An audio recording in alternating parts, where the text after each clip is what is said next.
നമ്മൾ കഴിഞ്ഞ 6 പതിറ്റാണ്ട് കേട്ട ഒരു ശബ്ദം ഇന്ന് നിലച്ചിരിക്കുന്നു. ദാസേട്ടനെ പോലെ വളരെ മഹാനായ ഒരു സംഗീതജ്ഞൻ, അതേ കാലഘട്ടത്തിൽ അദ്ദേഹത്തോടൊപ്പം തന്നെ അതേ ഗരിമയോടെ നിന്ന ഒരു ഗായകനായിരുന്നു ജയേട്ടൻ. ഗാനഗന്ധർവനും ഭാവഗായകനും ഒരേ കാലഘട്ടത്തിൽ മലയാളികളുടെ ഏറ്റവും വലിയ ആസ്വാദ്യതയ്ക്ക് ഹരം കൂട്ടിയ ആൾക്കാരാണ്.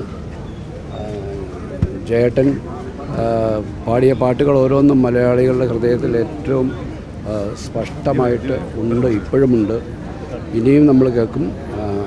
ജയേട്ടൻ മാഞ്ഞു പോയെങ്കിലും അദ്ദേഹം പാടിയ ഓരോ പാട്ടുകളും നമ്മുടെ ഹൃദയത്തിൽ എന്നും ഉണ്ടാവും. അദ്ദേഹത്തിൻ്റെ വിയോഗത്തിൽ വ്യക്തിപരമായിട്ടുള്ള എൻ്റെ എല്ലാ ആദരാഞ്ജലിയും അർപ്പിക്കുന്നു.